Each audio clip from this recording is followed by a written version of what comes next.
Hey y'all, Rel here. It's been a while. Life's been crazy recently, but I'm ready and raring to go for year 3 of the Cowboys. Warning here at the top of this episode that this one will mention kit death in addition to the usual Warriors standard death and injury. Dapplecit was our first death of the year, poor girl. A snake was somehow able to slither its way into the nursery and bit her in her sleep, causing quite a ruckus and ultimately ending in her death. Her mother, Russell Rain, was heartbroken, but her Clowder mates were able to comfort her that Dapplecit will be watching and waiting for her in the eternal flames of the lamp. Shrubflick also hit the old dusty this year, as it were. Unfortunately, they didn't do much, but they passed peacefully in their sleep. Shrubflick will always be remembered as a longtime cowboy and a dedicated Clowder mate. Firefreckle had a rough year. Stressed about the dwindling number of rabbit herds, he ended up being quite cold to Camellia when she decided not to train as one like he had wanted her to. He and Donglint gossiped a bit, and one of the other kits was rude to him and his sister, but he mostly tried to stay on the outskirts of the Clowder, as he usually did. One day, while tracking down a distant branch of their rabbit population, he was ambushed by a wandering rogue and killed before he could even see the cat who attacked him.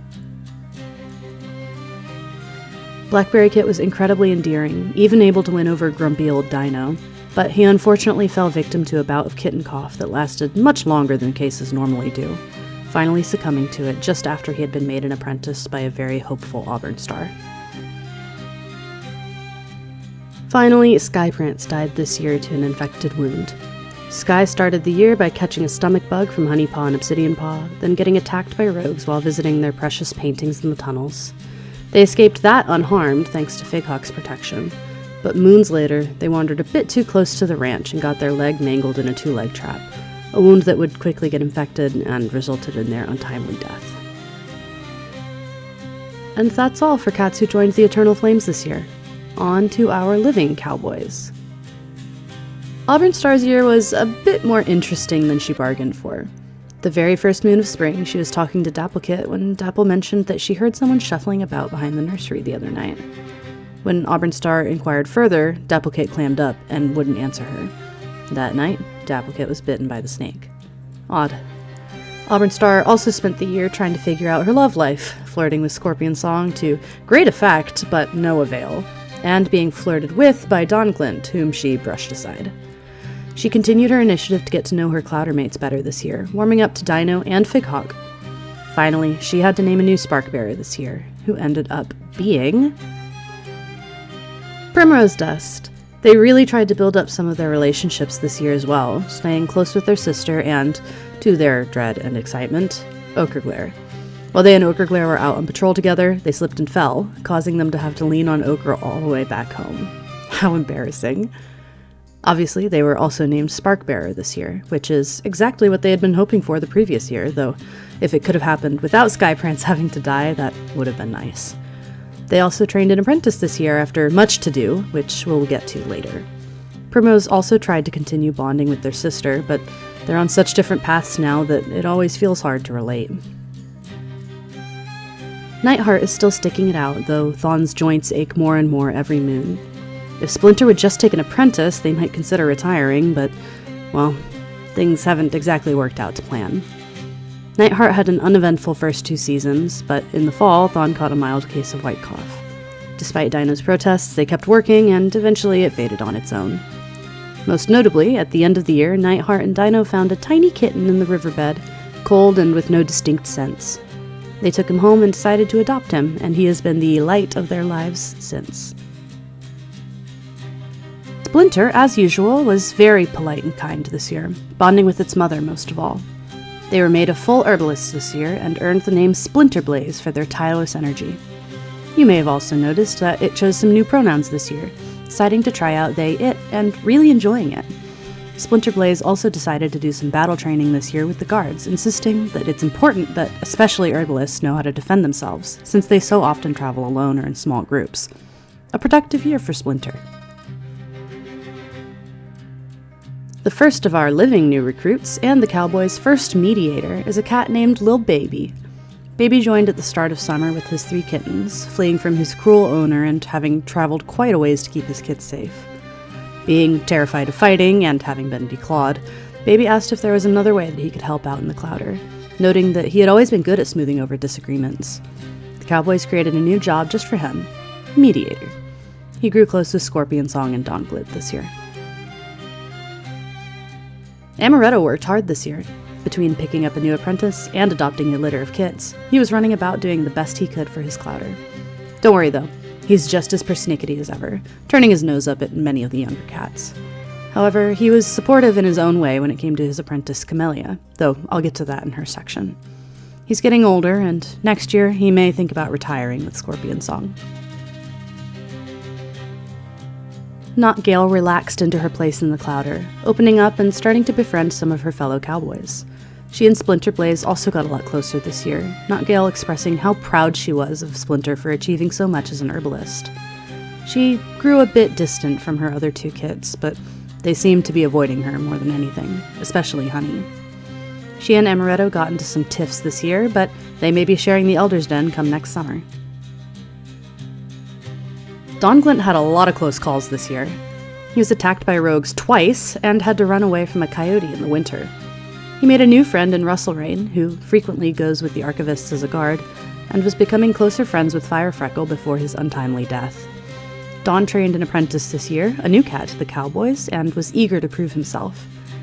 Beyond his friendships, poor Don Glint's romantic endeavors were about as successful as they usually are, meaning that he tried to flirt with Auburn Star, Nightheart, and Scorpion Song this year and was snubbed by all of them.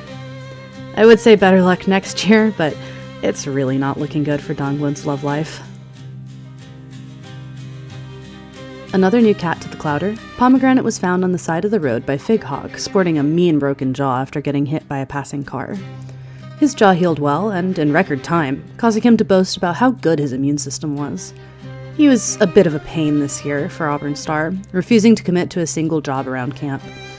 Eventually, she tried to force his paw, and he proposed another new job to add to the Clowder, Ready Paw. As he described it, a Ready Paw would be trained generally in all of the Cowboys' jobs and be ready to lend a paw wherever needed.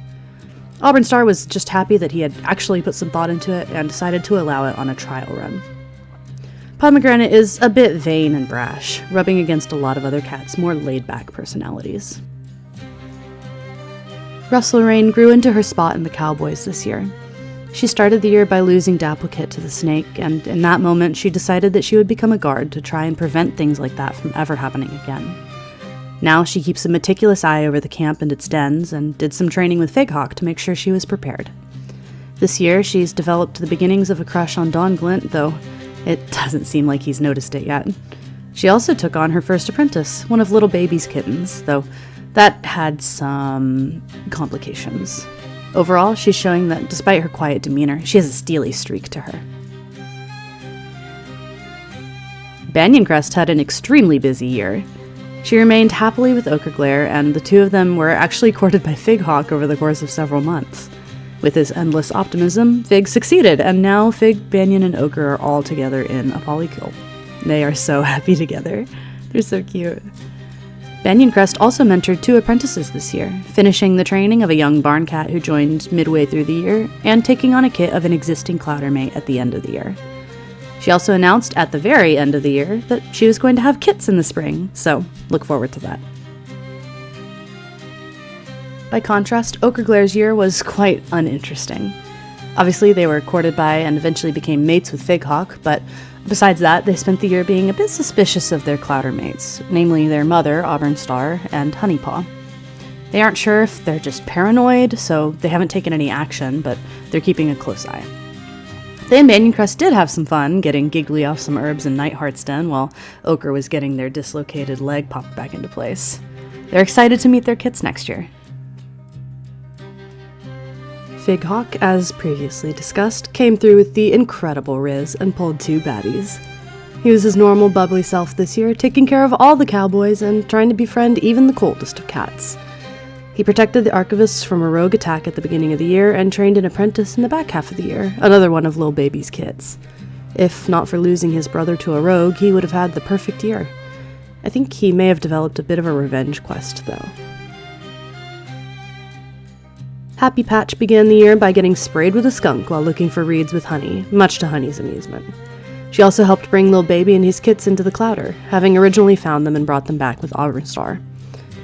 As usual, her go-with-the-flow attitude served her well, and she befriended Splinterblaze by deciding to do some battle training with her in the guards, especially leaning into it after her brother was killed. Happy Patch is training an apprentice at the end of this year, the last of Lil Baby's aforementioned kids, and they're growing to be fast friends. Despite all the suspicion, Honey had a very normal year. At the beginning of spring, she was named Honeyfrost and honored for her boldness. She had some trouble focusing when cats were speaking to her this year, drawing some interest and ire, but she hasn't given any other indications that anything is weird. She's just quirky like that. The most notable thing that Honeyfrost did this year was fight off a swarm of rats that had formed under the fresh kill pile alongside Dino, both of them spraining their legs while doing so, but not suffering any bites. Honeyfrost ends the year cheery and in good health. Obsidian started his year by being named Obsidian Shard and honored for his dignity. He twisted his paw soon after being made a full guard, but other than that, did nothing of particular note. He deflected some questions from Banyancrest regarding his sister Honeyfrost, but I don't think he's suspicious of her. He just wants to protect his siblings. Despite his reservations about taking a job, he ended up really enjoying his work as a guard, and is starting to work on forming friendships with cats beyond just his family. Soot Swan joined the Cowboys this year, starting out as Soot the Barn Cat and begging to join the Clowder, liking the structured way of life they seemed to have. She became Soot Paw and trained under Banyancrest as a rabbit herd, picking it up very quickly and graduating early, honored for her exemplar. She's a bit high-strung, causing some cats to worry about her mental stability, but she's started to become integrated into the Cowboys' structure a bit more and relax, figuring out the schedule and her place in the structure. Camellia Kit progressed all the way to being a full member of the Cowboys this year, being named Camellia Dance and honored for her wisdom, a fitting honor for her journey. At the very start of the year, Splinterblaze noticed that Camellia Kit was telling her sister not to come up on her bad side. After some investigating, they found that Camellia Kit's right eye was much weaker than her left, little more than a blur of color. Shortly after, Dapplecit was bitten by a snake and died. Camellia was very reserved for the rest of her kithood, and was apprenticed to Amaretto as an artisan when she was old enough. Though she kept hounding him to teach her fighting moves, and watched the guard apprentices longingly as Amaretto tried to teach her pot throwing. Exasperated, he asked why hadn't she just become a guard apprentice? She responded that, well, she wasn't sure if she could do it. Amaretto just scoffed at that and told her that if she never tried, she'd never know if she really could do it all along. Emboldened by his words, she swapped mentors just before she graduated, finishing her training as a guard under Primrose Dust. She's still struggling a bit, but she's determined to keep working next year on ways to account for her right side. The first of Lil Baby's kits, Lizard Kit came to the Cowboys with a withered and twisted front paw after he'd been hit by an object thrown by their cruel human. Nightheart decided that amputating it would be best, as there was no feeling in it and it might pick up infected cuts if left as is. Full of energy and inspired by Camellia Dance, he asked to be a guard apprentice and became Lizard Paw under Fighawk. He and Fig work together quite well, and he feels very supported by his mentor's flexibility and willingness to help him develop new fighting moves. Liar Kit, another of Lil Baby's kits, loves messing with the adult cats. Being a bit mature for his age, he thinks he can hang with the big guys, but usually ends up accidentally insulting someone or messing up an already cleaned area. The whole Clowder was happy to see him apprenticed to Happy Patch, who pushed through his resistance to learning to teach him how to weave. At first he complained, but quickly found he actually really liked it. The only time Liar Paw really backs down is when it comes to his siblings, deferring to his sister when they all go out to hunt together. The last of Lil Baby's kits is Lovage Kit. Shortly after they arrived at camp, she was picked up by a hawk. Her father saved her from its claws, but she was left injured. She had to watch her brothers be apprenticed without her, though she was promised to Firefreckle as a rabbit herd when she recovered. She started learning vocabulary and the basics that she could while stuck in her nest, but later that same moon, Firefreckle was murdered by a rogue. So instead, they shifted her training to one of the few free cats at the time, Russellrain, training as a guard. Lovage Paw eventually healed, though it left a wicked scar. She's currently training with Russellrain, but she can't help feeling as though being a guard just isn't for her. Now for Amaretto and Scorpion Song's kits. Raspberry Kit is very attentive and now, apprenticed to Banyancrest as a rabbit herd, has been practicing sleeping lightly to keep watch over the rabbits. Strawberry Kit took after his parents, being a bit abrasive and rude in his kithood, but he's been mellowing out training as an archivist under Don Glint. Their brother, Blackberry Kit, passed away from kitten cough early into his apprenticeship. Raspberry and Strawberry, however, are bouncing into next year. Shine Kit is the adoptive kit of Nightheart and Dino.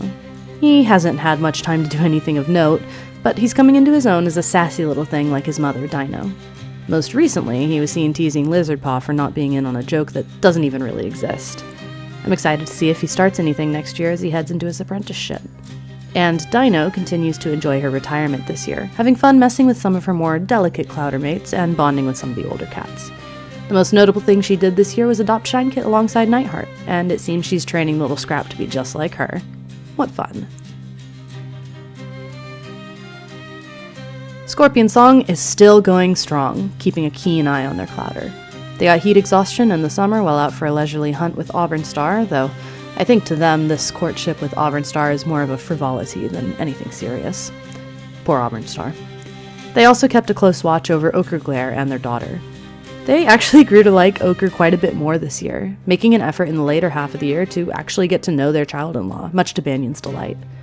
Of course, they adopted a litter of kits with Amaretto, but I think they're a very expectant parent, so we'll see how their relationship with their kits evolves. And that's all for year 3. That is a ton of cats, y'all, not gonna lie, but I'm invested in whatever's going on behind the scenes with Honeyfrost and with our new litter to start year 4. As usual, thank you so much for watching, and if you want to see more of my Clan Gen content, check out my comic Dire Clan on Tumblr. We're on a short hiatus right now until probably mid-February or March, but year 7 is going to be a doozy. If you've made it this far, leave a comment guessing how many kits Banyan Crest is going to have. You may be surprised. See y'all soon.